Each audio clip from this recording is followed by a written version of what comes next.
Welcome to Almost Cancelled.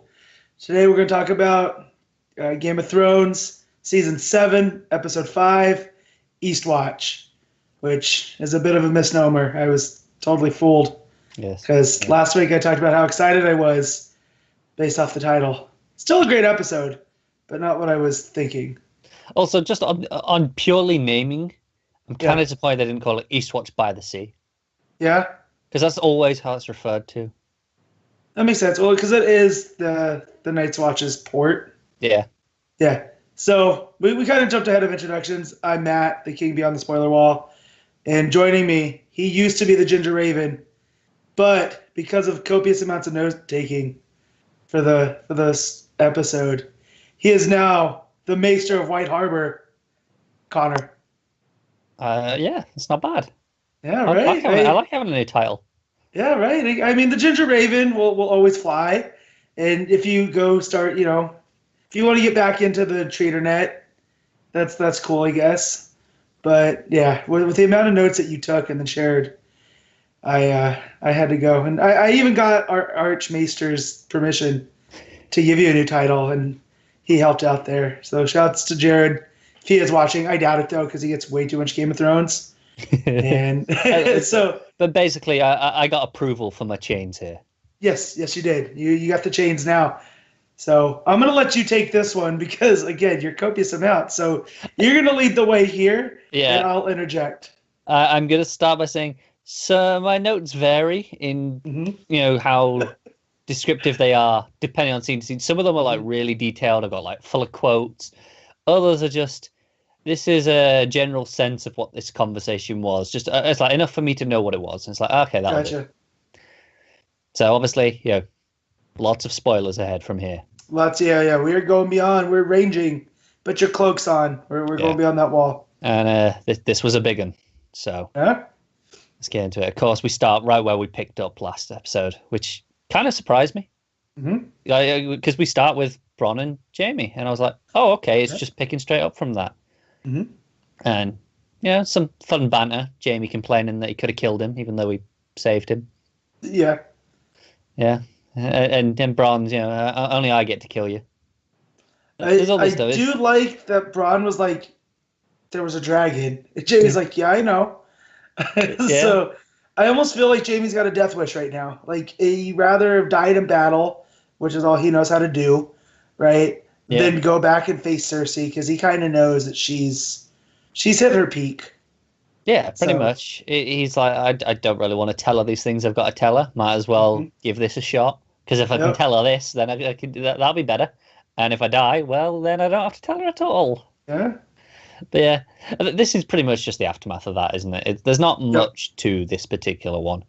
No, but just to let you know that Bronn is there for Jaime, even though Jaime kind of released him and told him, you're paid in full.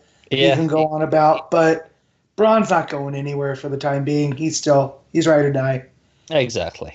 And then we come across to the other side of the lake, and we see Tyrion strolling through the ashes of this horrific. The dude's seen some stuff. Yeah, he's traumatized. He is. I described this as mournful. The way he's walking through this, like they're his men and his enemies at the same time. Like these Lannister soldiers, and it's these kind of are sad his people. Yeah, they are the people he grew up with. Some of these. Yeah, he's Tyrion Lannister still. Like, his name didn't change, even though he's the hand to the invading queen. Like, and that explains a lot of his last week. Wasn't just like these are the people of Westeros, or it was Jaime and Bronn, but it was like you just mentioned. These are people he probably grew up with. Right. It goes back to Dickon last week. After the sacking of the Tyrells, and he's like, but. It's like, I knew a lot of those men. Like, I grew up with them. I hunted with some of them. They were friendly, and this is the same for Tyrion here. It's like, he probably knew a lot of these. Some of them are probably a similar age. They were, around him, and he regrets having to kill them, but he had to do it in the same way that Dickon did. Right. It's war. It's like we can honor each other after it's all said and done. Right. But then, of course, we get to, the first big moment of the episode. Daenerys is giving a speech. which essentially boils down to join or die. Yeah, but again, I've seen a lot of outcry against this. This is not what you do. And it's along the same of the outcry of her using her dragons in battle. She's not flying in like Aegon did and conquering towns with her dragons. Right. This is an act of war. I think this is where we're going to have a first disagreement. I agree with you on them using them in the battles, especially when she wasn't attacking cities. That's the point. She wasn't attacking any innocents. These are the people they're the ones signed up for this. They know what they're getting into. So the battles in the open grounds, like last episode, that's fair game. Mm-hmm. This is different. I think it goes against her whole ethos of. It was the whole thing, people join her and serve her because they want to, because they see her and they respect her. It's what Jorah always has been. Missandei, a couple of episodes gave us that whole speech with Jon about, no, like, this is why we're all here. She does the impossible. Yeah. Right. But here goes against that entirely. This isn't, you're going to respect me, you're going to follow me because you want to. This is, you're going to do this because otherwise my dragons are going to kill you. Yeah, and for me, it's a scare tactic there because how else are you going to get these guys in line? This is an opposing army. No, it is. And like Tyrion wants to send certain people up to the wall, but again, you can't. They're going to make the decision. It is join or die, but that's war, right? You're on the opposite side. You lost. And Randall Tarley is obviously like, she has no authority to send me to the wall. She can basically hold me as a prisoner, set me free, or she can kill me. That's her options because he's not willing to join. That's it. Well, we'd already seen him waffle with the Tyrells, and ultimately he chose Jaime's side. And I think that weighed on him. He's like, I'm not doing that again. Right. There's some respect there, and I think Tyrion has that respect where he's like, all right, okay, fair enough. Mm-hmm. Beheading it is. That's the Westerosi way.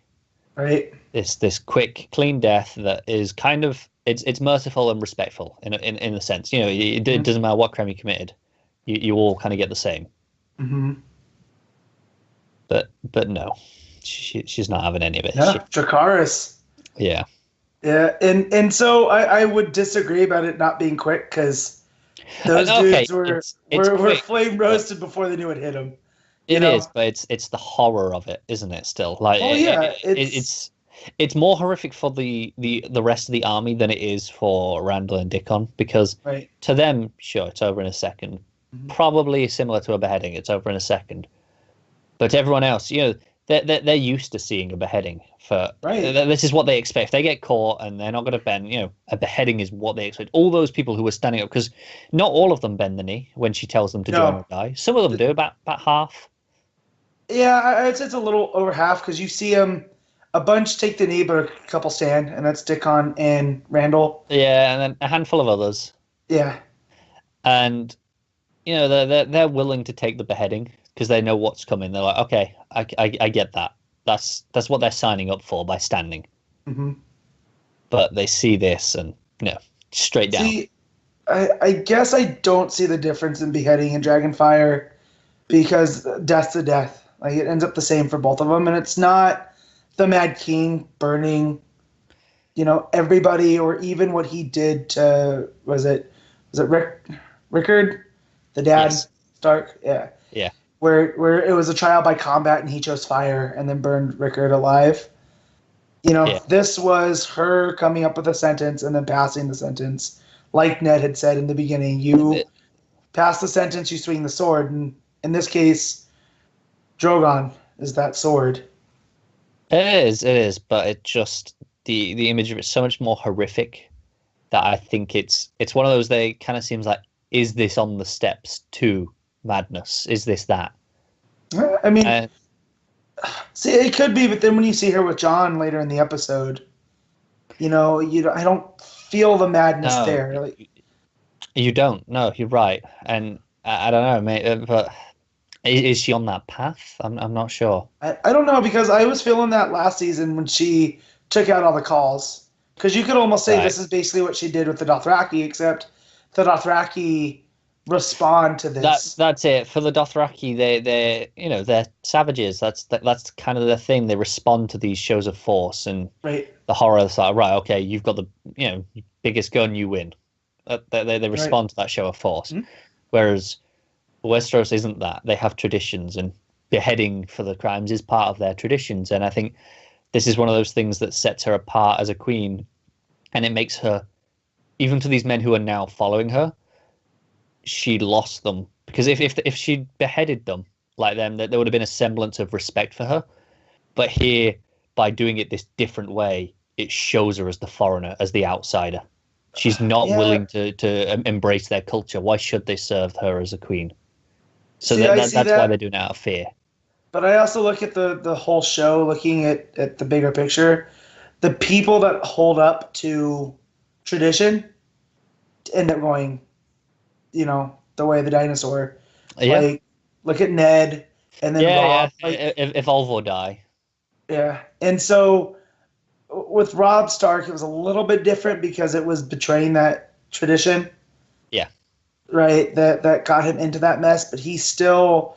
What led to the whole Karstarks thing was him upholding the North tradition of passing the sentence, swinging the sword, and then look where that got them. So I get where both Tyrion and Daenerys are coming from. Ultimately, I side more with Daenerys. It's a lot like Jon up north, where Sansa's like, no, why are we going to give it to the people that betrayed us?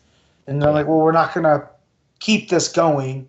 I'm going to reward, as it goes. So that's fair enough. And I feel like that's where Jon and Daenerys line up, because they both are outsiders compared to someone like Sansa, who's from this great house. I mean, both Jon and Daenerys are from great houses, but they're outsiders within that house. Yes, of course. And of course, speaking of great houses, this is kind of the end of the Tarly line. I mean, obviously, not Sam's sad to still see out Randall there. go. No. A prick. But Dickon seemed to be a decent guy. I mean, obviously, he was a bit of a tool, maybe, but he was dumb but pretty. That's that. Yeah, and because even his dad looks at him like, bend the knee, like, let me make the statement. There's no reason for you to die either. Right. And he would, and that's where I kind of like, oh, you're pretty, but you're dumb.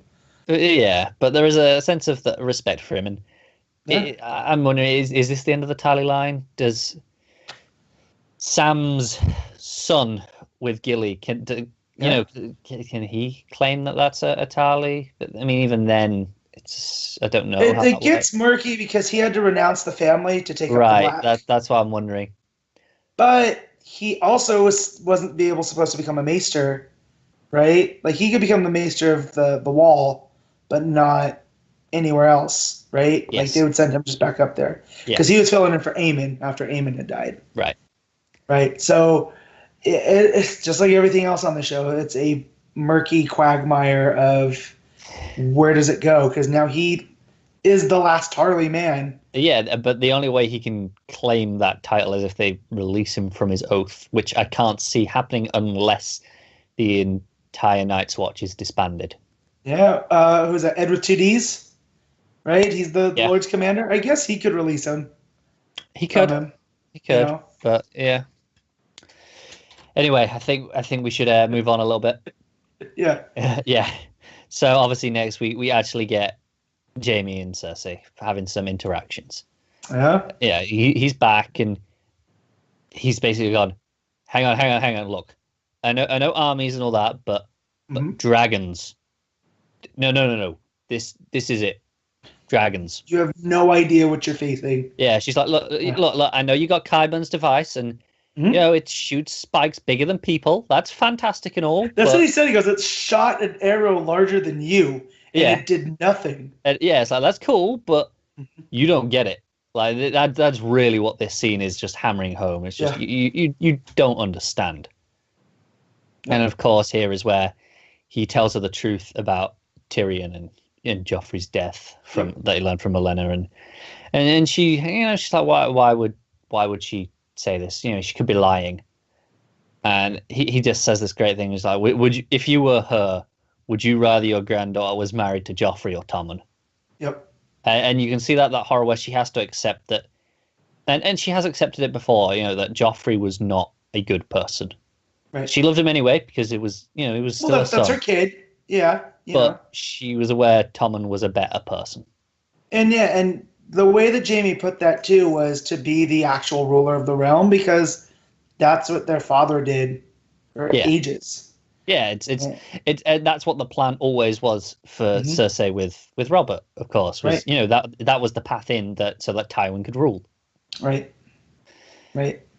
So yeah, I mean, I thought it was a strong scene. Obviously it sets up for later on her feelings on Tyrion, the softening and not death on sight.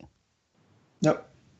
So, okay, from there, we're over to Jon and Dragonstone and Daenerys' return, flying in on Drogon. This is where things get some interesting. Yeah, right? Yeah, so, of course, Drogon comes in, he goes in, and Jon takes off his glove, and he goes in real close to touch him, It really reminded me of, Harry reaching out for Buckbeak. Yep, that's exactly. I expected Jon to bow, and then I forgot that's the wrong series. Right, but it was almost like he doesn't need the bow. He kind of Drogon's like just got this awareness.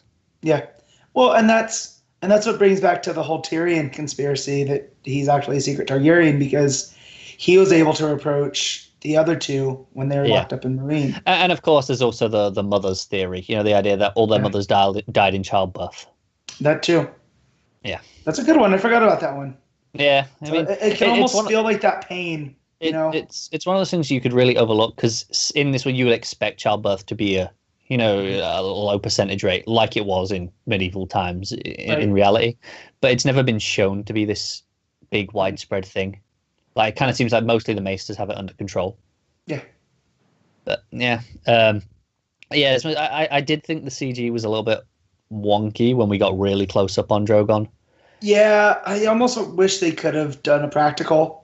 Because at times it looked practical, but then it would move a certain way, and you're just like, oh, this is a video game, But still impressive. I still felt like it was mostly pretty good, but just up that close, you can kind of see the flaws. It's a shame, but it's the best they got, obviously. I want to see the real footage of Harrington. Like, what was he touching? Like, do they just have this big greened out foam dragon looking thing? Oh, if anything, they'll probably have just had him put his hand out to nothing and gone, right, just about there. Eye line about here. They'll hold up a golf ball. That's because in Jurassic Park they made big paper dinosaurs that they put up on posts, so the kids could react to them, because the adult actors but the kids. I mean, even at the time for the adult actors, CG was so new that But so I was just wondering if there was a paper dragon. Maybe we can get a behind the scenes like we did last week. Yeah, good. You never know. But Daenerys and Jon, they have their back and forth. It's they're getting closer. It's clear. Yeah, like there's this mutual respect there for him, and I do like that, because on the bigger level, it's like, oh, well, they're related. Like, this is good that they're getting along. But from a story perspective, it's like, well, no, these two, if they're going to win, need each other. Yeah, pretty much. Although, I have some theories on that when we get to the end. Well, we'll get to it. Yeah. But obviously, at this point, who should show up but Jorah Mormont? Of course, released from the Citadel and comes straight to Dragonstone, as we pretty much expected. Mm-hmm. And of course, Daenerys is thrilled to see him. Goes up and gives him a great big hug. And Jon proper looks over and gives him the stink eye. It's like, ooh, you get a bit too close for her, mate. He's too old to ride that wild horse. The immortal words of Dario. Yeah, I just like the idea. Was she interested as king? And there's just for a second, it's like, she married again. Yeah. Missed out again. Damn Grayscale. Every time he goes away, this happens. Yeah. Cracks me up. But yeah, I mean, it's a nice reunion for them, isn't it? It's been a while. Yep. It is, and I feel like he wants so much more, but to Dany, that's like her beloved uncle. It is, yeah.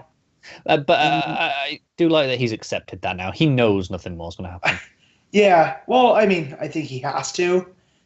He didn't expect. I don't really expect. He thought like. I don't think that he expected to survive the Grayscale. That's what I was trying to say. So No, it was he basically a suicide mission. So he wasn't expecting to come back, period. And now that he's back, a northerner amongst, John's holding the family sword, You know what? That's a good point. So there's that there too. There's a northerner that's ascended. So I'm sure there's some to go on. I mean, that's why Jorah volunteers for this mission, which we'll get to, down the line. Yeah. So obviously then we have a quick scene of Bran with some ravens flying over the wall, seeing the army again. Another one not seen before, but then the Night King looks up. He sees the ravens and he knows. And they kind of scatter. And that's it. Control is lost. Yep. Not much more to that, just other than... Well, it's just just how powerful is the Night's King? That's it, isn't it? It's like, how can he really has this connection with Bran, I think, now, is what it's saying. Mm-hmm. But then we cut into Sam for the first time. Yeah. And obviously the Maester Council is reading the message from Bran, warning them about this army that we've just seen them right at the end of the previous scene. Right. Sam just basically begs them to listen. It's like, just do it. Send the armies, please. We need armies up there. But see, I liked how they discussed it, where they was just very matter of fact.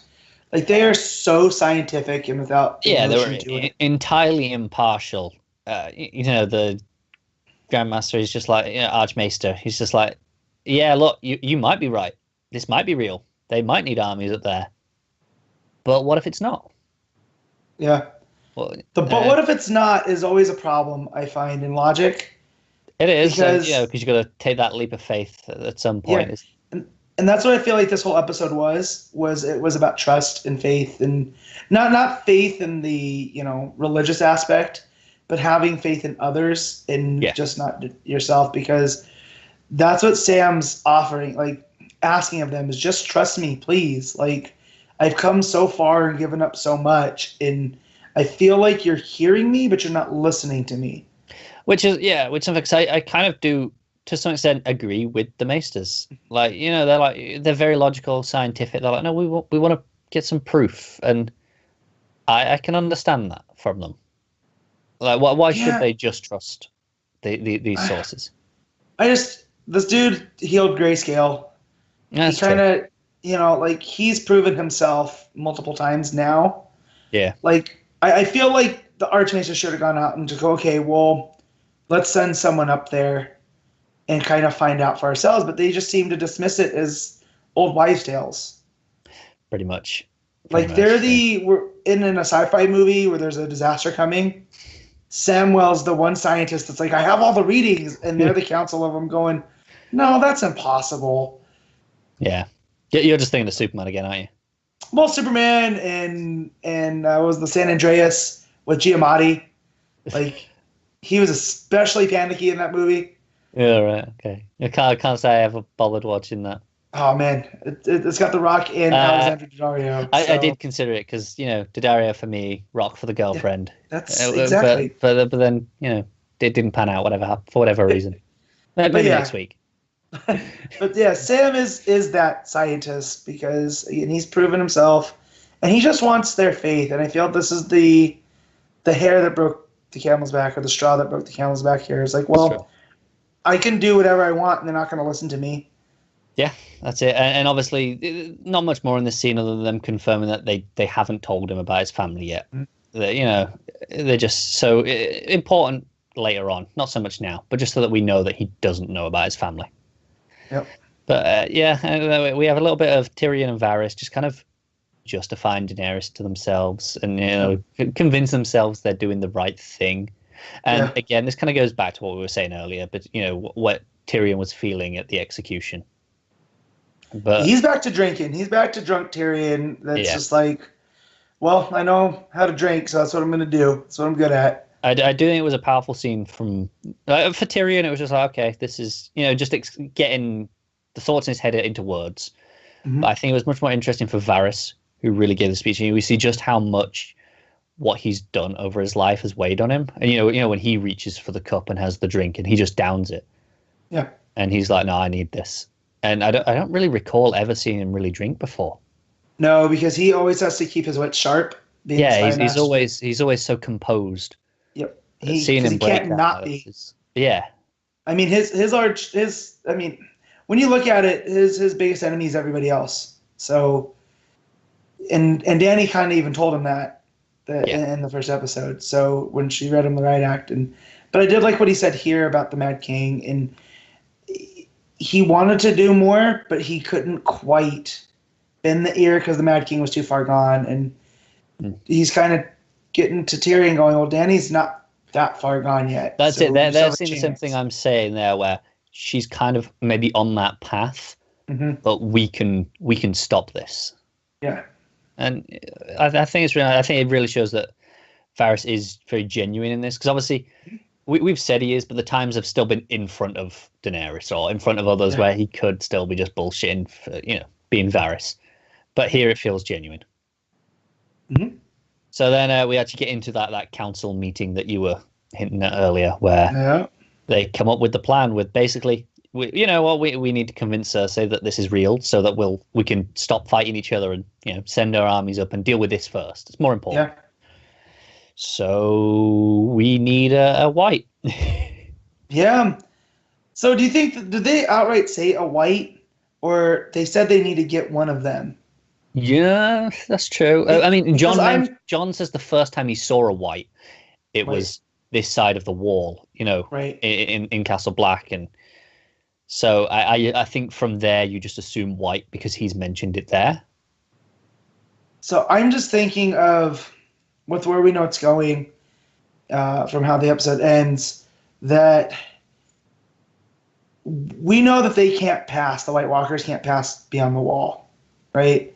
And we keep being told that the wall has been there for eons now. Yeah.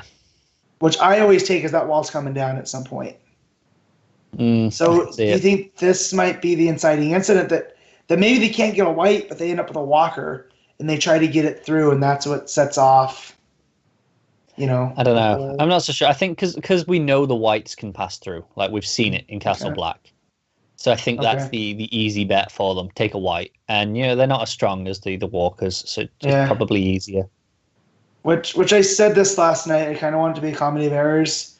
Then every time they try to tackle one and capture it, it just falls apart because it's dead. Yeah, that'd be a lot of fun. But I doubt totally out of home, but fun.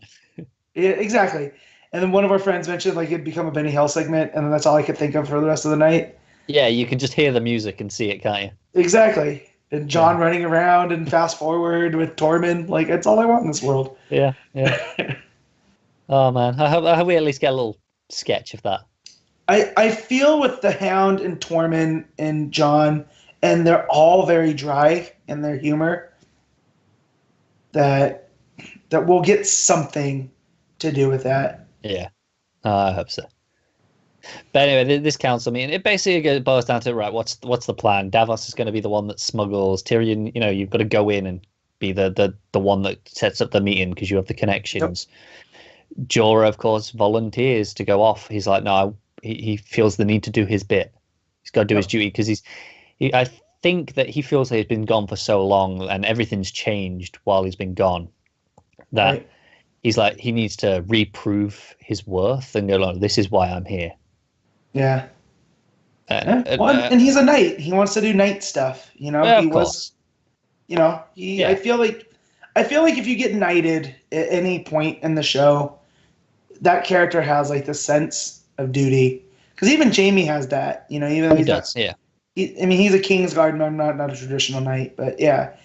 And he's from up north, so he almost feels like it's his duty to go back up with Jon to fix this. Not fix, but I think you hit the nail on the head there, right? Because even Bronn is a knight now. He is, so Bronn of the Blackwater, and he does everything for money, but he saved Jaime. He was paid.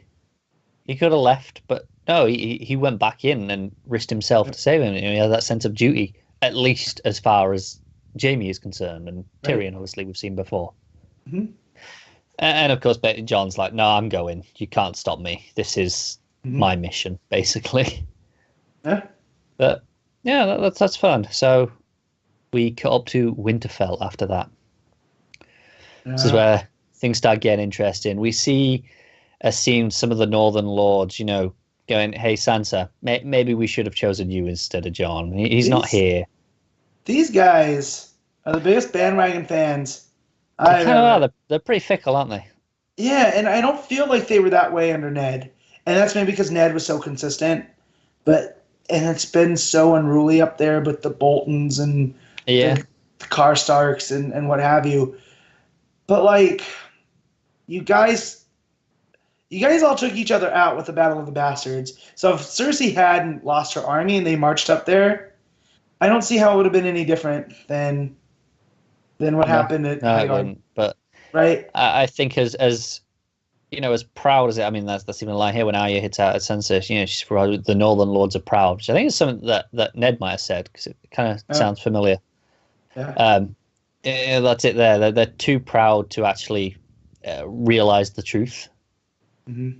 They're very stubborn in that sense. But of course, this is the beginning of that rift between Arya and Sansa. The idea that Arya perhaps recognizes that Sansa, she calls around and says, "You know what? You think they might have been right. You won't say it, and but you might think that maybe they should have chosen you." And I think this is down to we've spoken about how much Sansa has learned from Cersei and King's Landing in general, and how that experience has shaped her. But I think maybe she learned more than we thought. Maybe she learned to actually be power hungry. I feel this is the biggest trick that Littlefinger has pulled. Right. And all his machinations, he's instilled into Sansa that she deserves this. Right, and obviously later on we see that Littlefinger's still pulling those strings. Yeah, because like Jon, that's what ultimately, like, of course they're going to go to a guy to be the King of the North, even though Sansa is the one that facilitated the victory. But Jon really didn't want it. They foisted it on him. It was Lyanna that was like, "No, Jon Snow, King of the North," and that's what caught it on. Whereas Sansa's kind of looking around like, "Well, no, y'all should be saying Queen of the North." And pretty much. Yeah, and so anytime you feel like you're entitled, I feel that's bad on the show.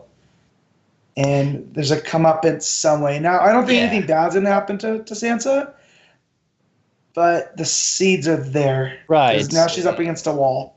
It's the pride before the fall, isn't it? And it's exactly the sense that something has to bring her crashing back down to reality. Yep. And whatever it is probably won't be good. Nope. So it's just a matter of how bad. Yeah, because we see Littlefinger is talking with the two other houses, which I think it was Glover and Royce, which weren't those the two houses that Jon...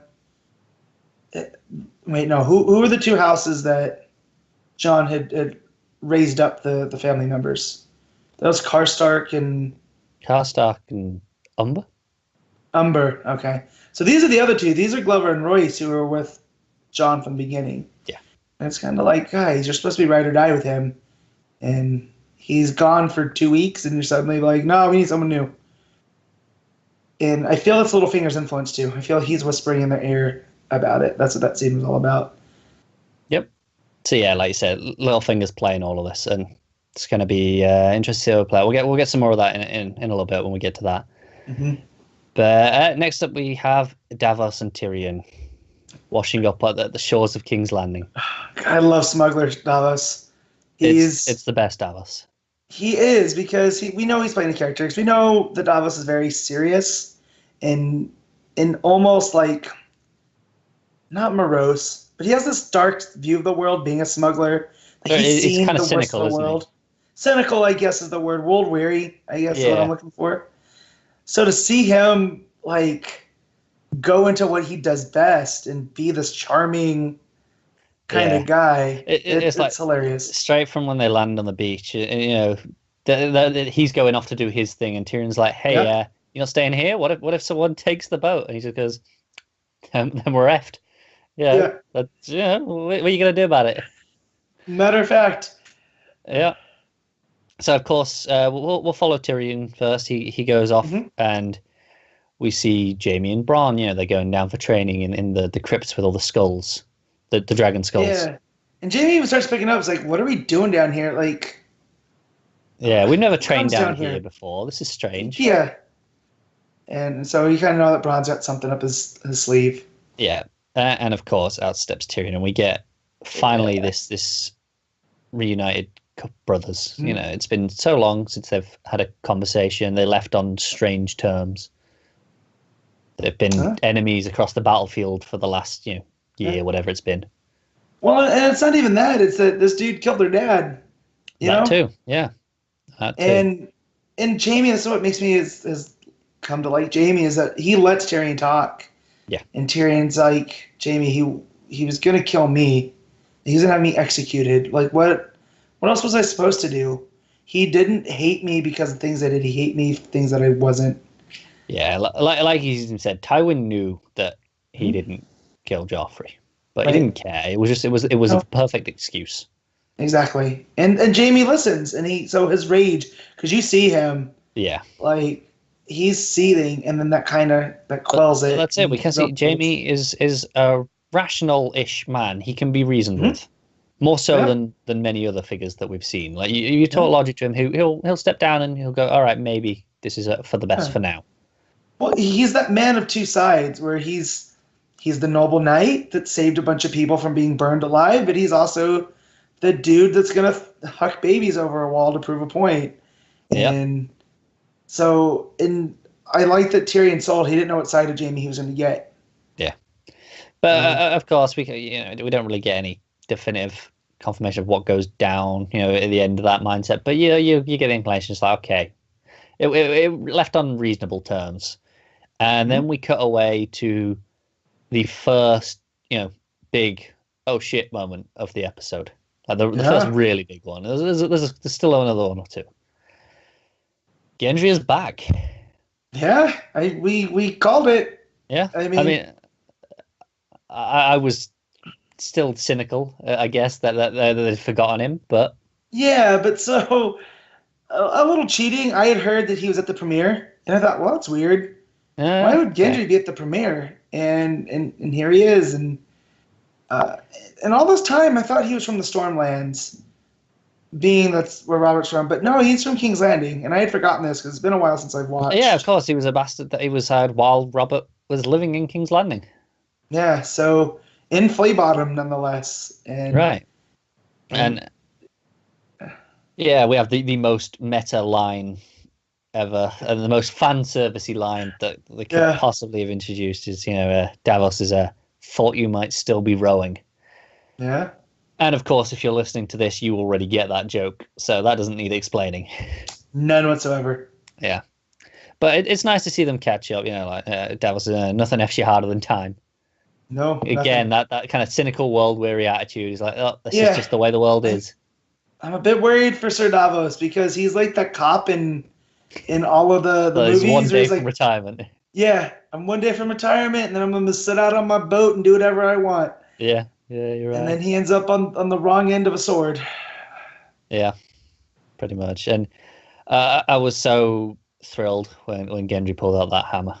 Oh, you were thrilled. I mean, I've always loved that Robert had that hammer, and we never saw anything of it on this show. No. We never even really heard much about it. It's just this kind of this myth that Robert. Yeah, I also think if you go deep into the mythos of the show, so beyond the show into the books. It does have this legendary status because that's the hammer that killed Rhaegar Targaryen. Robert's the trident, and knocked those the rubies off of his helmet and won the rebellion. So heavy that Ned claimed he could barely lift it. Yeah, and then you see Gendry, I don't think this is the exact same hammer. Like presumably that's got melted down. Whatever. Yeah, well, of course, but. He's forged this himself because he wants to live up to his in the same way that we've seen Jon do countless times. He wants to live up to Ned, and he wants to be bastards. That. Right? They aspire to be what they could have been if they had that name. And this is Gendry doing that. He's like, no, I want to honor him with the hammer. Yeah, and he can wield that hammer because we see it later. Yeah. But But yeah, like, but that's pretty much the next thing that we see. huh? Because we see them, they're back at the boat and the guards, and they're paying them off. Yeah. And again, Davos being the charming self, like selling them like that fermented crabs and an aphrodisiac, and I've called it crab Viagra. yeah, crab Viagra. It can, it's the brothel's best friend. He calls it because. Do you think Podrick took any of that? No, Podrick don't need it. That's why his nickname's Tripod. He's always ready to go. Podrick's all natural. Yeah, exactly. Yeah, because obviously, the Tyrion shows up and. Mm-hmm. Where'd you get that scar? And yeah, Gendry's hammer time, and we get to see the hammer in use. And yeah, and we all know how much you love hammers.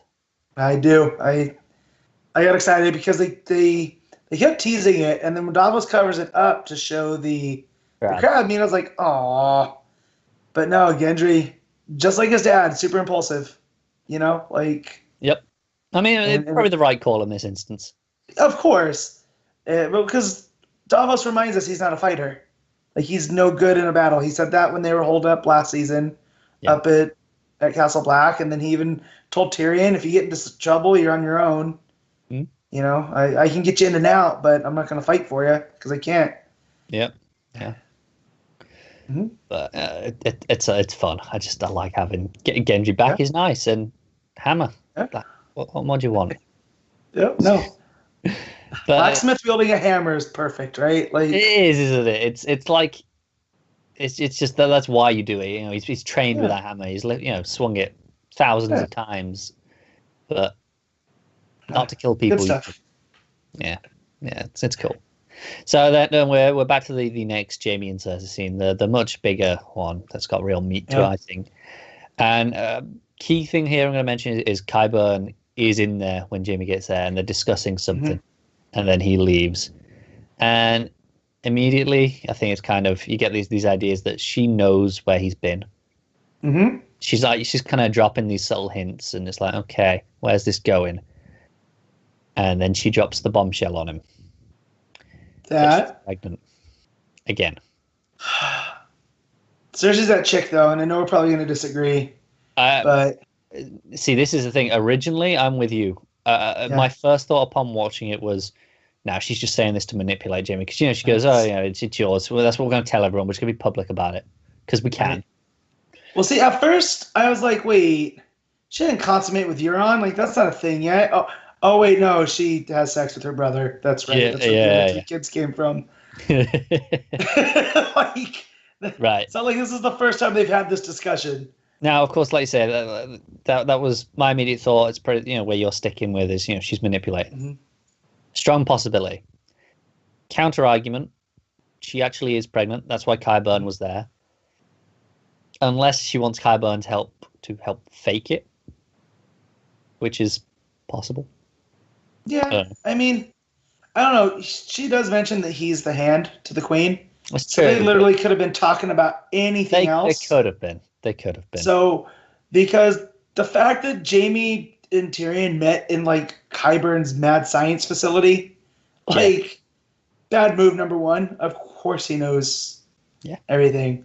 So there's just so much going on here. Like if she is pregnant, that's huge because that's an heir.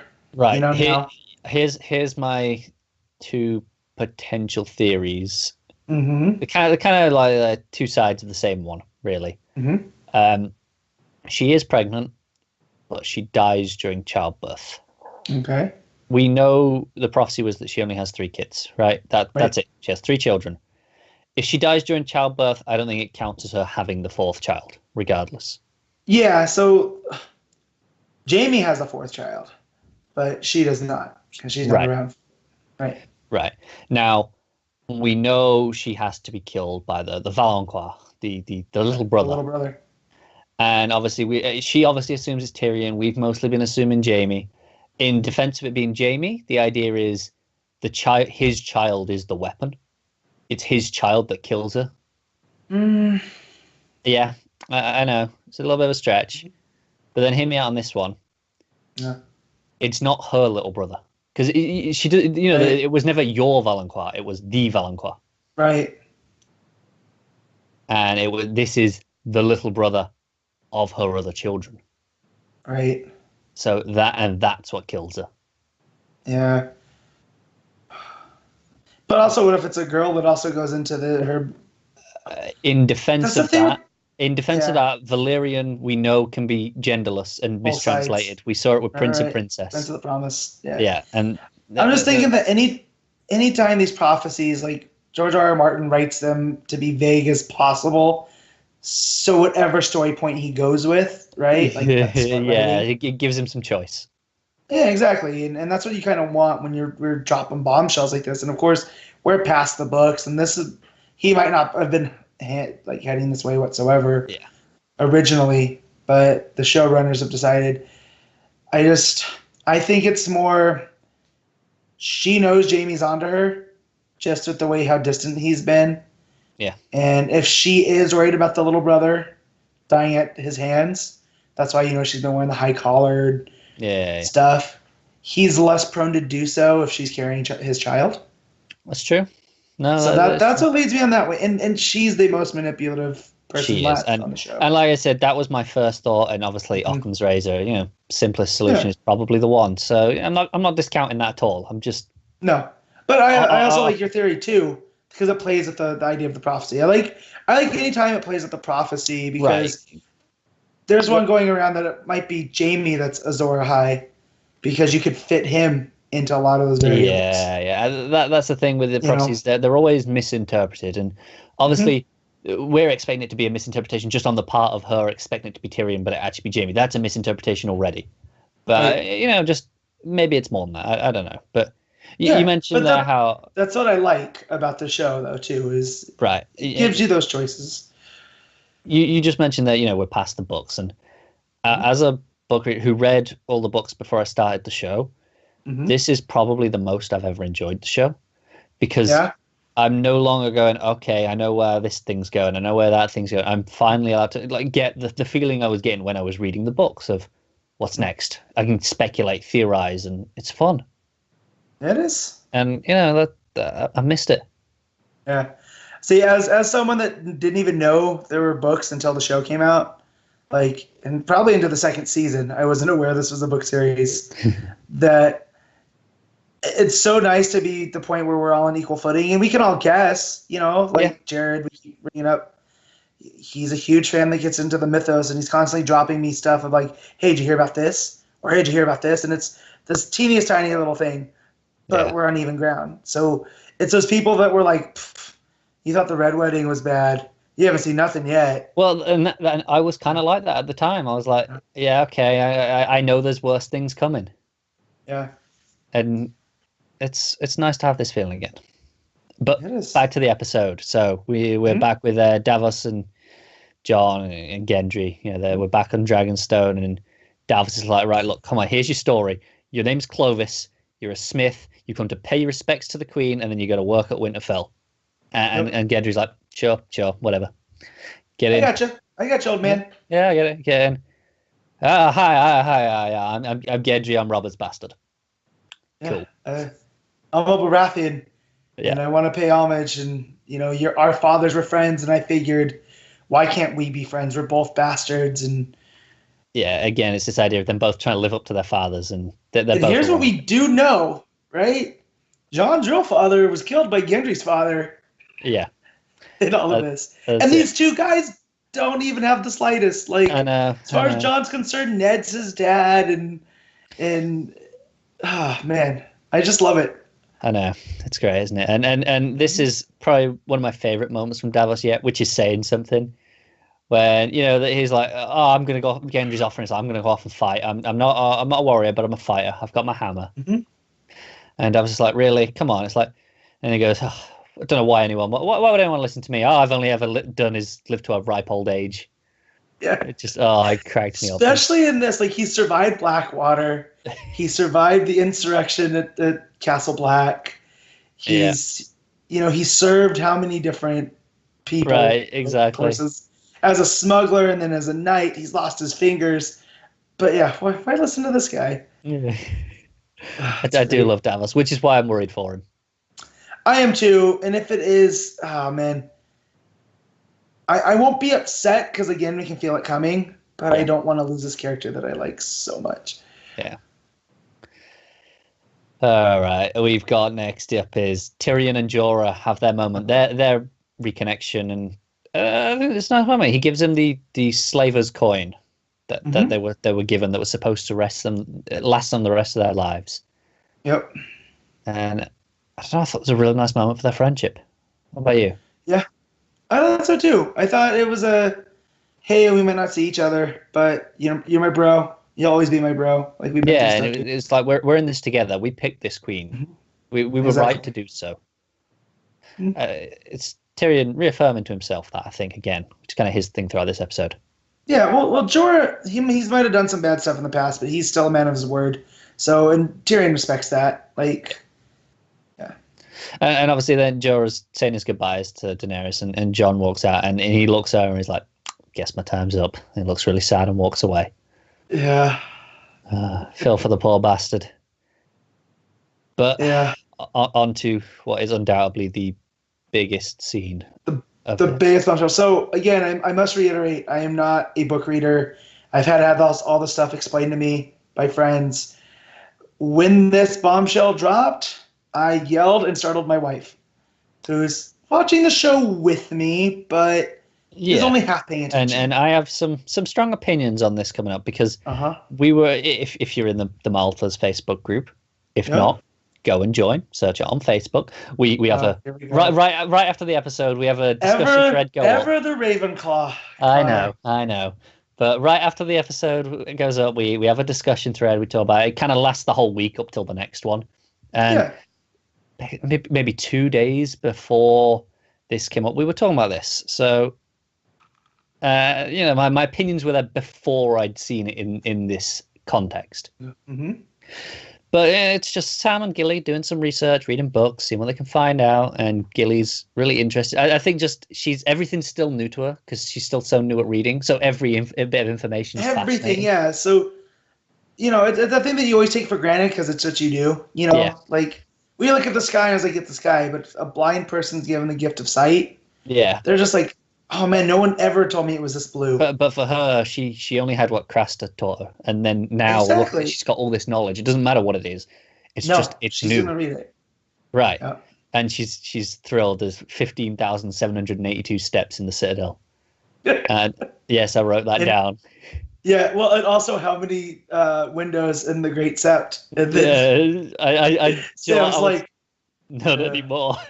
Not anymore. I laughed hearty at that one. Yeah, I did too. But then comes the big one where she says, what does annulment mean? And Sam's just like, it basically means that it undoes a marriage. Yep. And then she goes, oh, okay. And she goes, this Prince Rhaegar is how she calls him. Rhaegar, yeah. Rhaegar had an annulment and then was remarried in a secret service in Dawn. What? Yep. Our boy Jon is legitimate. Snow yeah. Is no longer a bastard no more. Right. Because up until this point, if you follow the story of Rhaegar and Lyanna, depending who's telling it, it was a kidnap and raping, or it's a lovers run off together and get knocked up, right? Right. We'd never heard if he, because as far as we knew, he's still married to Elia, who was left in King's Landing.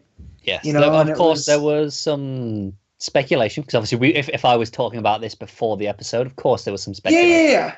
But I'm just saying, in the world, as we, no one really knows what happened for sure. Exactly. But someone did, because these notes that this Septon had taken. There is meticulous. There is written evidence now, and that is irrefutable. Unfortunately, for some people, like I say, this makes Jon the rightful heir as the son of the male, the oldest male. Like he is just, that's it. His claim supersedes Daenerys. That's it. Nothing more to it. Nope. But at the same time, Jon's the type that doesn't want to be king. Right. Whereas Daenerys has that thirst of conquering. Yeah. So how does that play out now between the two if they find this out? Yeah, that's the big question. And this is where I actually was talking about before, like the idea of what not being a bastard would mean to Jon.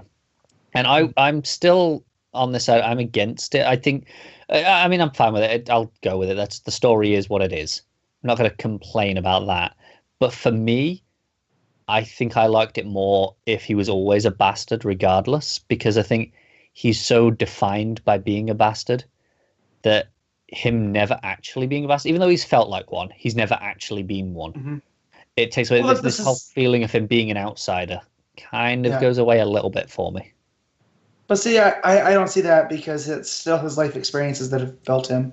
It is. And it's for even though the Targaryen blood runs through his veins, that boy is a son of the North. Absolutely. And in that way, he's a bastard because he only knows his one heritage.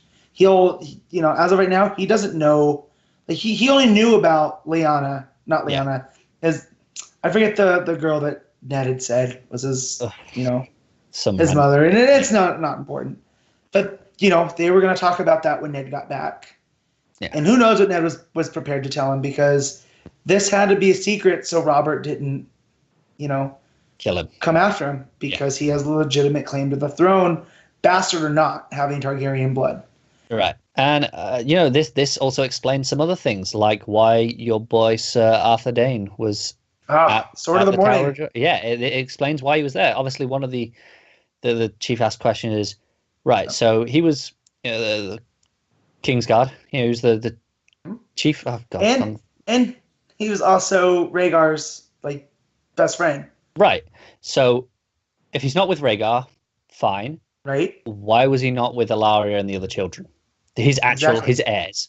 Why was he not protecting them? Why was he here? Because they were annulled. And because it's not a divorce, it's an annulment. Right. They were never married in the first place. It's the children become bastards. Yeah. And it goes into Rhaegar wanting to choose his destiny. This was a kid that was always into art and music, and he loved his harp, right? Or was a lyre, And then he had read about this prophecy and had thought that, oh, that's me. I am the prince that was promised. And goes and trains and becomes a capable warrior. Absolutely. So he's a lot like Jon. He's kind of this, not an outsider like Jon, but he didn't really want the war. He didn't want battle. He wanted to be left alone to read. And I get that. Yeah, we all do. Right. So it's funny how family traits pass down and people have no idea about it. Yeah, even though, like you say, he's a son of the North and he is absolutely Ned's son. Without question. He maybe not biologically, but he is without doubt Ned's son. Right. But, part of Rhaegar is there. We can see it. Yeah. And this also goes to Robb constantly. I guess in the books, a friend was explaining this. Robb is kind of, they did the brotherly sparring back and forth with words, and Robb would always cross the line and go, yeah, but I can sit on the throne of Winterfell or the seat of Winterfell. Yeah, that's something you can never do being a bastard. Yeah. This whole time, Robb's talking to someone that has a legal claim to the full Iron Throne. Yeah. Right. The irony just cracks me up there. It's great. I mean, man, this is the biggest bombshell the show's had since that Tower of Joy moment last season. And again, going meta, this is something that when Benioff and Weiss went to George R.R. Martin in order to get the permission to make the show, he had asked them, who's Jon Snow's mom? And they had a 2-hour conversation with him. I think if you're going to be running the show, it's essential information. Right. And so, but for a while it didn't seem to matter, right? It was just... Right. It didn't matter at the start, but it matters if you want to plan your end game. Exactly. And so we've had some seasons that felt like they were spinning their wheels a little bit. And now it just feels like this is the story they've been wanting to tell. And now they're just excited to be seeding these along. Right. And obviously Sam we don't see him take this book. We see him. He gives the book to the baby. I say baby, more of a toddler now, which is and Sam said to the Maces he saw Bran years ago, and it kind of just shows time is moving along in this world. We haven't really addressed it, but yeah, we are, and so it implies that maybe this is gone with him as he leaves this book. This written evidence is in Sam's possession. Yeah, because you had mentioned about my boy Arthur Dayne, and he's the greatest swordsman, right? Yeah. He was defeated by Ned in battle, but we know that Howland Reed stabbed him in the back. Yeah. There was this fan theory that maybe Arthur Dayne had survived, and that's why they had stopped in Dorne, on the way back with Ned, and that's where the story of Jon's mom had gone. So there's a theory that had waited out that Arthur Dayne's still alive, being that Ned kept him alive, that he always knew the truth. Yeah, he could verify it. Right, and so we had a small disagreement, and I eventually came to your side. I just wanted to see more of Dorne because I like I'm just that story. It's not impossible. Mm-hmm. But you're right in that we don't know if Sam has the book, but you pointed out it is written down. It's somewhere in the Citadel. Right, this is it. There's evidence that Rhaegar remarried. Annulled. Right. But we do still need someone to verify Jon is who he says, once he says that. And you also pointed out Howland Reed. He was there too. Of course. So we don't need Arthur Dayne as much as you might want him. I just want to see the Dawn, the sword of of Dorne, made from a meteorite. Like that's the most metal thing I could ever think of. It is.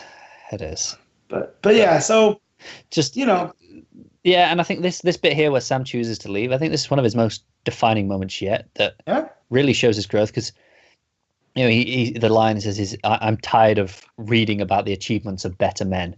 He wants to be those better men. He wants people to read about his achievements, like even if those achievements are just writing something, he wants to do something for himself, and I think it really shows how far he's come.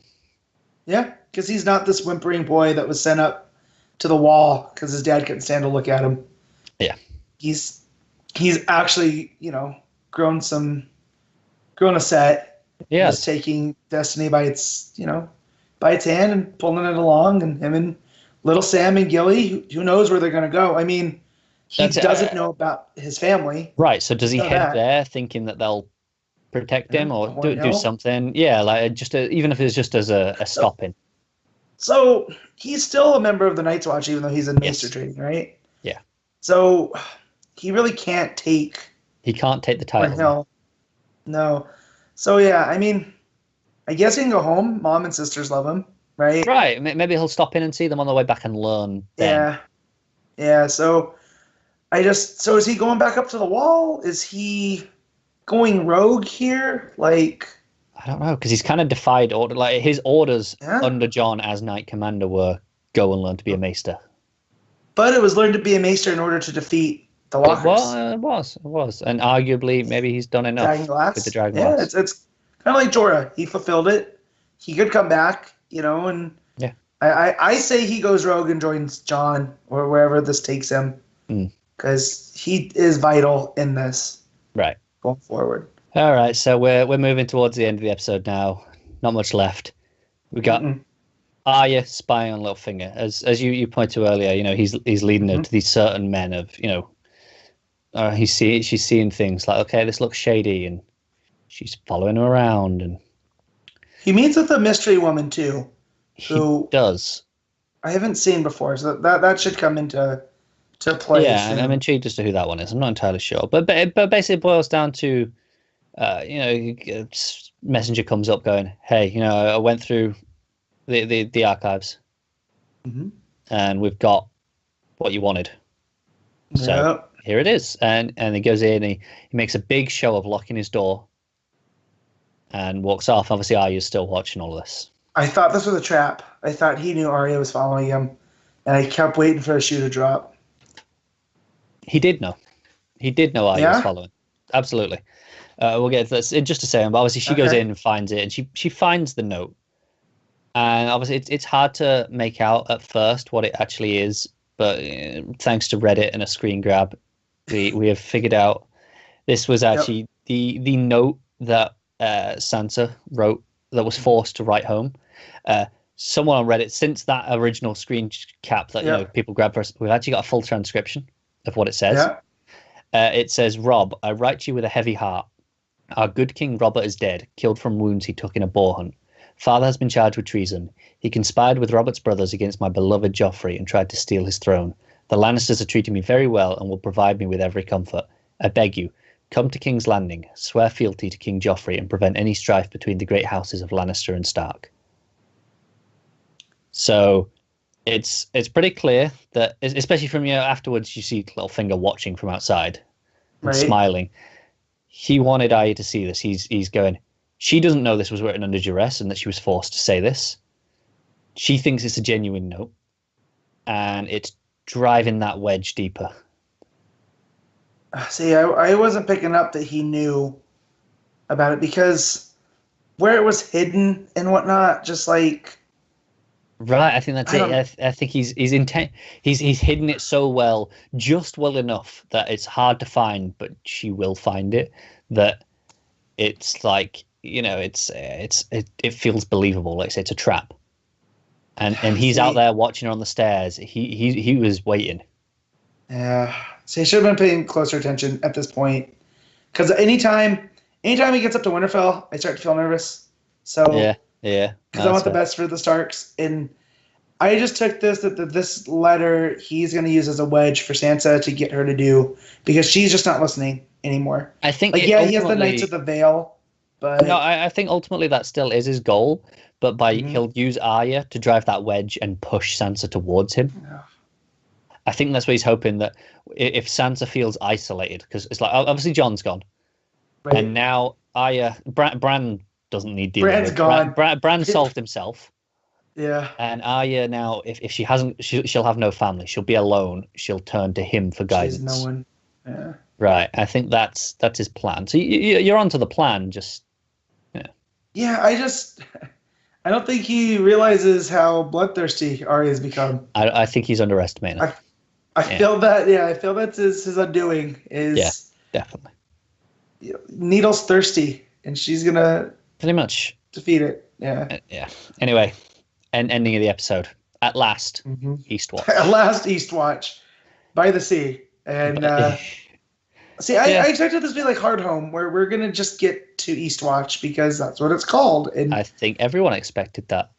And I've never been more wrong, so I sat there waiting. And not that I didn't enjoy the episode, because I did. It was a very... But you felt a little bit at the end, like almost a little bit disappointed, like you'd been robbed of something. Well, yeah, because I'm looking at the time, I'm like, we got 10 minutes left. Like, what? Huh? There's no Eastwatch. And then, they get up there, so it's Gendry and Davos, Jorah. Yeah, and they meet Tormund, who's already there, of course. Tormund, yeah. And they didn't bring the big girl. I love that line. Yeah, that was a great line. And then obviously we've got the Brotherhood are in the cells. Yep. We've got Hound, Beric, and Thoros. Yep. So our crew are all together, and some banter, but it basically boils down to like, why should we all team up? And Jon puts it better, because we're all still breathing. We're alive. Yep. They're not. That's enough. Allegiances. Exactly. None of the rest of that matters. Oh. And then we get this epic final shot of the 7 of them walking out in formation into the snow beyond the wall. Yep. Oh man, it's going to be good. It is. And so I just want to point out too that that's the Brotherhood without banners, right? Yes. But look at who's chosen to go. It's Tormund, Jorah, Jon. These are all guys that don't have banners either. Gendry. You're right. Jon had the banner thrust upon him. Jorah renounced his when he, when he committed his crime, and he forsook his family sword. He accepted that. Right. Tormund's a wildling. Right. And Gendry's a bastard, and so I just feel like this group is handpicked for this, because no, you do, and you have to wonder, maybe is there a Lord of Light picking these people out? And we know that the Hound is we've seen the Lord of Light work through Jon. Right, but the moment for it that sort of like, I think we said it was episode two or three where the Hound saw it for himself, and he actually looks into the fire, which he's afraid of completely. Yeah, and we've seen how against even religion and everything he is, but that the idea of that belief it shocked him, and that's big. And he's putting his faith in these other people again. We get to that faith. And he's going on, and he's gonna do what he's best at. Slice and dice, and let's capture a white. And I'm stoked because we mentioned there's now after this episode there's 2 left. Oh, Mike's going. Yeah. Like I say, there's 2 left. They're a bit longer, but not much. But the second to last episode is usually the big one, and that's what this one is. So is that the getting the white? I feel like it's too long to be just that. Yeah, we'll get I think the resolution to Arya and Littlefinger. And I think we'll get some resolution to. I'm trying to think what other stories. Maybe Sam, but I think a good chunk of it. I think we might resolve anything that's not to do with this, because I think the last episode is the entirety of the last episode is going to be them taking the white to Cersei and that stuff going down. And on that, my prediction, I think the season has to end with a death. Yeah. It has to. I think Daenerys. I think Cersei sees the white, believes it, but I think she's too power hungry and kills Daenerys anyway while she can. And I think Jon inherits the dragons. You know, she calls them children, and you have to let your children grow up at some point. We did skim over that in the meeting. And she goes, people look at them as monsters, but they're my children. Yeah. And oh man, I can't see Dany going. If she goes, I see it next season. I mean, it's a long shot. Don't get me wrong, but I think it's a chance that she goes. I think and Jon, because I think it's the only way Jon can take the throne as the rightful heir. Like it would cause too much friction between the 2 of them. See, I had always thought this ended with a breakup of the kingdoms, because I feel like the days of the 7 kingdoms are long past. Right. And so that's why I'd always felt like the North is left to go, because the big money on by the end of this is that Jon's dead. He is Azor Ahai. He sacrifices himself to defeat the others. It's possible, yeah. And then that leaves the Starks still in control of the North, with Sansa and Arya and whatnot. Right. But Jon on the throne would bring the North in. There wouldn't be any rebellion from the North. Oh, man. I don't know. Yeah. I mean, honestly, I thought this was probably the best episode in a long time.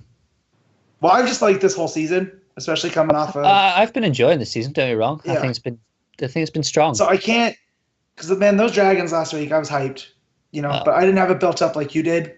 Yeah. I watched it go in real time, and that's so far that's hard for me to top, especially on Mr. Action. Yeah, that's all you need to get into me, and so. Yeah. But this was a really good episode for moving the pieces. Like this was so many when you play a board game. Things, yeah. Yeah, like you're setting up. I don't know if you've ever played Betrayal at House on the Hill, but like there's a lot to build up that game before you start the real game. So I feel like the real game has started now, and this is moving all the pieces there. Yeah, but oh man, looking forward to next week. Yep, and next week you have that episode title. I don't actually. I haven't seen it. Oh man. Have you seen it? No, you had 6 pages of notes, and not one of them was. I avoid previews typically. Like I don't watch the the next time preview. So usually we don't discuss directors that often, right? We kind of just go over. Yeah. This episode, it's episode 66, episode 6 of the season. So let that sink in. Very nice. Okay. It's called Death is the Enemy, and it's directed by Alan Taylor. Oh, we haven't seen him direct an episode in a while. And he's done, what did he do, Blackwater?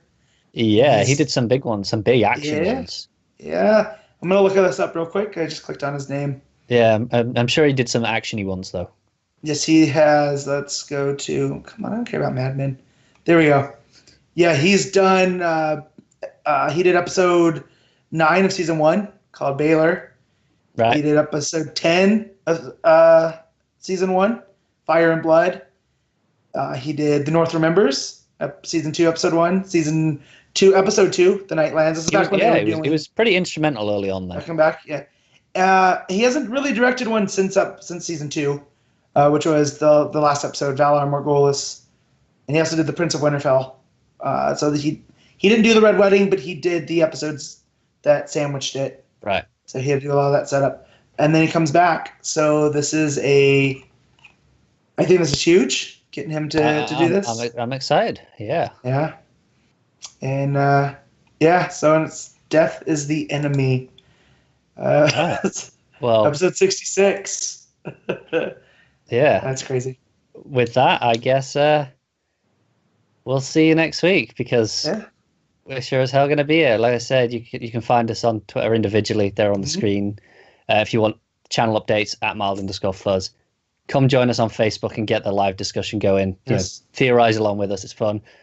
Or theorize in the YouTube comments. Go for it. Yeah, and of course, if you really enjoyed this, feel free to support us on Patreon we are Malfuzz TV on Patreon. Good. So with that, Matt, you got a signature sign off line for this week? I don't this week, but I guess it would, if I had to pick one, it'd be Dracarys.